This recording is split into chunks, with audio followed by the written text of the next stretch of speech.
A couple of weeks ago, I made a video about what is a car bubble and when is it gonna pop. And in that video, I got a really good question from a subscriber that I'm gonna finally address in this video here today. So we're gonna cover three things in this video today. The first thing is, how does the bank value your car for finance? So if I'm a dealer and I fax in a car to the bank, how do they decide what fair market value is? Second of all, is the bank that stupid to allow a loan to be $10,000 more than the market value of that car, or $20,000 over the market value of the car? So is the bank that stupid to what we call overbook the loan on that vehicle? And third thing we're going to talk about is also gap insurance and what it is and do you need it, okay? So let's get into the video today. Check the mic and make sure it sound right, boys. First of all, as a dealer, when I get a vehicle and I want to get it financed, I would first collect the customer information. I would fax it into my broker or your bank if you're dealing with the bank directly. Now, in the case where I'm saying the bank will contribute to, this huge market bubble, and then if there's a bunch of repos, kind of like they screwed up the housing market in 2008, they're gonna do something similar in the car market, is because when I fax the deal in, obviously we can both agree at this point that when I sell a car, I'm selling it too close to what the max retail value is, because the dealer is not here to wholesale a car. So when you buy a car from a dealer, you paying fair market value at that time for that car. So that's max amount of what that car is valued. When I fax the deal into the bank is now going to check their systems. Some banks use Kelly Blue Book and some banks use Black Book. And if some of them are a little bit more high tech, they can use stuff like vAuto. Now vAuto is mainly a system that uses for the bank. It's mainly used for dealers, However, some banks may have access to it. But keep in mind that no matter which platform they use, they are pretty much just each other's competitor and do more or less the same thing. It looks at live market data to tell them what that car is potentially being retailed for. Some of the more advanced systems would also have access to the auctions, and then would tell them what wholesale price at the auctions is. Because if the banks have to repo a car, most likely it's going to end up at a dealer auction, so they want to know what fair wholesale value is. So again, they may use Kelly Blue Book, which is mainly a popular thing for the Americans, even if it's a Canadian version. It's mainly an American site. Canadian Black Book obviously is our Canadian version of that. This is mainly what the banks will use. So again, that's what the banks use. That's how the bank figure out the values of their vehicles.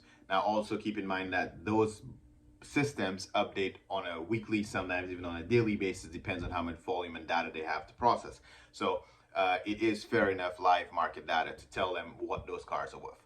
Now, based on me answering that part and understand how the bank figure out the value, in today's market, we all know obviously that used car prices are ridiculous. Cars are being booked. People are willing to pay way more for a car. So if people are willing to pay way more for a car, dealers are advertising that car a little bit more money. So obviously when the bank is now booking a car in and like, oh, what can I sell this 2012 Corolla for? They can clearly see that people are paying crazy money for the Corolla. So they're like, okay, the loan's approved because I guess that's the fair market value for the car. Now, forget about the pandemic. Forget about the overpriced used cars right now in the car bubble. Even before that, the banks were overbooking the cars anyway. And when I say $10,000 to $20,000 is what the car loan is worth at the end of the term, you have to understand that that money didn't come from the dealer. The bank put that fantasy number on that loan themselves to collect interest. The dealer also already put some extra fees and stuff in that loan, which we're going to break down so you can understand. But the bank, the majority of that loan is just interest. So I'm saying that in the other video, I'll try and explain that in the life of the loan, you're probably going to pay $10,000 or $20,000 more than you pay. Because let's say you buy a car for 20 grand, like I used to see the math would literally be double. At the end of your 6 or 7 year period, the loan would be double. So the $20,000 extra you're paying is mostly interest and fees. So that's free money for the bank. The bank put that money on top of the loan. So that's how it's overbooked that way. But before we get to that overbooked section there, let's break down the actual numbers and how it works. If you were to buy a car for $20,000 and you have bad credit, like I said, we both agree that $20,000 max value for that car. If you got issues in your credit, then the bank is obviously going to want a deposit. So your deposit is going to be at least $2,000. But keep in mind, here in Canada, we pay up to 13% taxes, okay? So all that has to be added in the loan of the car. So if we started with a $20,000 car, after taxes is already $22,600. So technically you can say we're already over the value. But the bank did ask for a deposit. So we'll backtrack and say that you minus your 10%, which is about $2,000. So we take out the $2,000 deposit that you give the bank. That still puts you at about $20,600. So you're still $600 over the value of the car. Now, the bank, before we even get to the bank, the dealer may, right? And that's why they allow the dealer to overbook the car. Based on the age, you can go 20% more or even 50% more based on the age of the car. Why? Because now if the dealer chose to sell you a warranty, let's say full bumper to bumper warranty for $2,500 for $2,000, that goes on the price of the car as well. If the dealer chooses to sell you a gap insurance, that goes on the price of the car as well. So let's just say that in this scenario, you choose to buy a gap insurance for $1,000, right? Now the loan is essentially at $21,600. So that's what the dealer is going to get from the bank. That's all the fees that comes from the dealer, just the taxes and the gap insurance. Now that loan's going to the bank. Now, a little bit understand at the back end of the loan now. When I send a deal to the bank is going to pay me a reserve, meaning a commission for giving them this client. So in order for them to give me a reserve, they have to make that money somehow. So because your credit is bad, they most likely will charge you what they call a lending fee. It doesn't come from me, doesn't come from the dealer, it comes from the bank. So the bank can charge you even up to, I've seen $1,500 in lending fees, sometimes as low as $699 or something thereabout. So let's go with $600 for argument's sake, because out of that $600, basically that's how they pay me my commission from the lending fee. Okay, so let's add $600 on that loan. So you can see in a normal situation, in this car loan, it's already $2,200 over the market value. So in this case, this was very conservative because the dealer didn't sell too many things. You didn't even buy aftermarket warranty. The car is not overbooked in a sense where it's 150% or it's even 20% overbook, right? It's just barely overbooked because the dealer didn't put too many things in this example. But keep in mind now, where it starts to compound is the interest. So when the bank charges you 29% a year compounding interest on that car, that's what I'm telling you, that it really goes up in value really quickly. So to be fair, when I'm saying that the bank is charging you $10,000 or $20,000 over, that's the amount you're going to be paying back, it is all interest. It's all fantasy number. It doesn't exist. So really and truly, the dealer didn't make that there. So even if you paid the car, let's say 2-3 years, and then you default, technically you paid down the car enough that if the bank send it to an auction, they can recoup their money. So that's why the system was broken and it was working for the bank.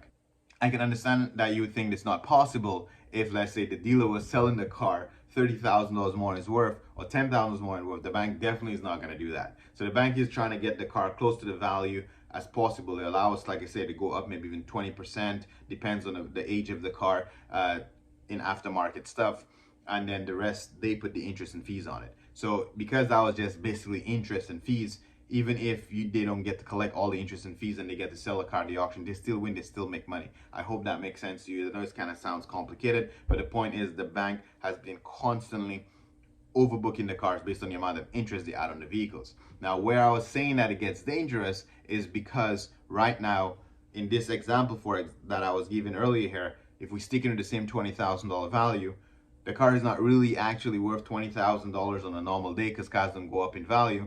That car is only in that fantasy $20,000 value because people currently can't find cars. So because people can't find cars and the cars with 20 grand, what happens when people start to get inventory cheaper? Maybe there is new cars coming, whatever the case may be. When this fantasy numbers kind of come back down to reality, is that the gross amount, before the bank put the interest, the gross amount is going to take a drastic drop in value. And if that gross amount, before the bank put the fees and interest on, if that actual real principal amount drops in value, that's where the bank gonna have issues, because people start walking away from the cars and they have to wholesale those cars at auction. That's where they're gonna start losing, and that's where you're gonna have the domino effect. If the fantasy number, I call the fantasy number the interest and fees, if somebody don't pay that number, technically the car is still worth the base amount of what the bank actually finance for. So they're more likely to recoup their money. Depends on the timing. If you default the loan within months, of course you're gonna lose money. If you default the loan in maybe even 6 months, you might lose money. But if you pay the loan for a year, 2 years, and then you stop paying, the bank will wholesale a car that still make money. So to end this video very quickly, I'm just gonna briefly explain to you what is gap insurance. So the gap insurance it's there and it exists for this exact reason. If the banks didn't used to overbook loans, if the bank didn't have those fantasy numbers on loans based on interest and fees, there would be no reason for gap insurance. So what the gap insurance is kind of like what it sounds, is bridge the gap between the loan you own on the car and what the car is actually worth. So in this scenario that I gave here, if after interest and fees, let's just say you owe the bank $30,000 on that car, including interest, you owe $30,000 on that car, then you end up in an accident and you had gap insurance. The insurance do not care how much you owe on the car, okay? That your regular collision insurance, it doesn't care what you owe on the car. When you go for the insurance, they're gonna book your car and say your car is only worth $20,000 or $21,000, whatever the insurance say that the car is worth. That's all they're gonna pay. So which means they're gonna cut your bank a check for $20,000. The bank is gonna say, hey, bro, you owe me 30 grand because yes, I was greedy and I charged you 30% interest, but you still need to give me my interest or whatever fees that was on the loan, because it's 30 grand you owing. Now, if you didn't have gap insurance, you out of pocket for that money, or the bank's gonna screw up your credit or whatever. But when you have gap insurance, that secondary insurance will pay the difference between what your car is worth and what your loan is value at, your loan balance is. So the insurance pay you 20 grand. The bank is saying, hey, by the way, you still owe me $10,000. Your gap insurance will be like, okay, no worries, I got you. And they write a check and they pay the difference. So you're not out of pocket. So in this market, if you're buying a used car and you have bad credit and you get any kind of high interest or anything like that, if you don't have money for the aftermarket warranty, it's better to let that shit go and then buy gap insurance, because your car is clearly, your loan will obviously be worth more than what your car is worth. So you want to make sure you have that extra insurance to protect yourself between the value of your car and what the loan is. Okay, hopefully this video was kind of long. We'll try to chop it up and make it make sense. There's a lot of information, but hopefully it made sense to you. Okay, thanks for watching. I'll catch you in the next one. Peace.